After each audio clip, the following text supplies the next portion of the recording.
Hello, চলে এসছি আমি আজকে একটা নতুন ভিডিও নিয়ে। আর আমার এই স্ট্রেট হেয়ারের জন্য আমি মোটামুটি সব জায়গাতেই বেশ প্রশংসা করি, বিকজ স্ট্রেট হেয়ার তো আমাকে আলাদা করে আর স্মুথনিং স্ট্রেটনিংয়ের কোনো প্রয়োজনই হয় না। যে কোনো পার্লারেই আমার খুবই চুলের প্রশংসা করে, ইভেন অন্য জায়গাতেও সবাই আমার চুলের প্রশংসা করে। তো আজকে এই চুলের রহস্যটাই তোমাদের সাথে শেয়ার করব। এই যে দেখতে পাচ্ছ, আমি এখন তেলটাকে হালকা গরম করে নিয়েছি। এখানে আছে mustard oil, coconut oil and হচ্ছে আমন্ড অয়েল, যেটা চুলকে ভীষণই ভালো রাখে, চুলের পুষ্টি যোগায়। তো চুলের খেয়াল তো আমাদের রাখতেই হবে। আমরা কম বেশি রূপচর্চা সবাই করি, কিন্তু চুলেরও কিন্তু যত্ন নেওয়া দরকার।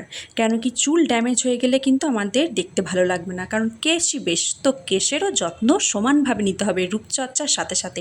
আর ঠিক এইভাবে শ্যাম্পু করার আগে আধ ঘন্টা 1 ঘন্টা বা 2 থেকে 3 ঘন্টা তোমাদের হাতে যেরকম সময় থাকবে সেই অনুযায়ী কিন্তু এইভাবে স্কাল্পে ভালোভাবে হালকা হাতে মাসাজ করতে হবে। ভীষণই ভালোভাবে মাসাজ করতে হবে চুলে, যেন পুরো পুষ্টিটা চুলে পাই। কেন কি, স্কাল্পে এবং হচ্ছে যে পুরো চুলেও কিন্তু লাগাতে হবে। এইভাবে চুলে লাগানোর সময় তোমাদের কিন্তু একটা জিনিস মাথায় রাখতেই হবে, এটা কিন্তু হালকা হাতে মাসাজ করতে হবে। এটা যদি না হয় তাহলে কিন্তু চুল ছিঁড়ে যাওয়ার সম্ভাবনা থাকে।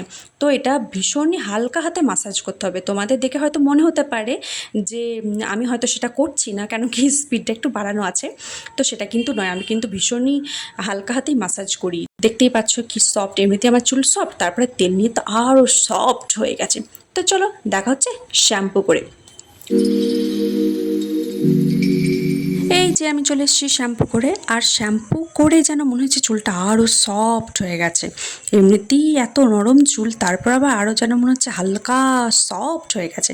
তো তারপরে হচ্ছে এই মোস্ট ইম্পর্টেন্ট পার্ট, শ্যাম্পু করার পর আফটার ওয়াশ কিন্তু তোমাদের সেরাম লাগাতেই হবে। অনেকে সেরাম ইউজ করে, অনেকে কিন্তু কন্ডিশনার ইউজ করে। কন্ডিশনার ইউজ করার একটা প্রবলেম আমার মনে হয়, কারণ তারপর আবার কিন্তু ওয়াশ করতে হয়, কিন্তু সেরাম ইউজ করে কিন্তু সেটা করতে হয় না। তাই আমার সেরামটা খুবই ভালো লাগে। আর লরিয়ালটা ভীষণই সুন্দর, এত সুন্দর ফ্র্যাগরেন্স, আমার তো ভীষণ ভালো লাগে। তো তোমরা যে কোনো ব্র্যান্ডের ইউজ করতে পারো। এইভাবে রাব করে নেবে হাতে, তারপরে কিন্তু শুধুমাত্র চুলে, এটা কিন্তু স্কাল্পে নয়, এটা শুধুমাত্র চুলেই লাগাতে হবে।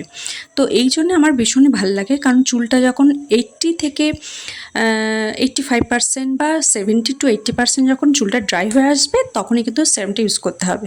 কিন্তু কন্ডিশনার ইউজ করলে তারপরে আবার কিছুক্ষণ পর চুলটাকে আবার ওয়াশ করতে হবে, তো সেটা আমার খুব একটা ভালো লাগে না। তো তার জন্য আমি সেরাম ইউজ করি।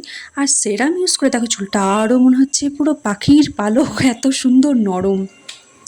তো আমার চুল এত সফট, এত সিল্কি, তো এটা বেশ ভালো পার্ট। কিন্তু আমার মনে হয় এটা একটা এতটা সফট না হয় একটু কাটলে হতে পারতো, কারণ মাঝে মধ্যে গাডার ছোটো ছোটো ক্লিপ খুলে না চলে যায়। It's a funny part. তো যাই হোক, তো তোমরা করে দেখো, তোমাদের কেমন লাগে অবশ্যই ভালো লাগবে, কারণ চুলের পুষ্টিটাও কিন্তু মাথায় রাখতে হবে।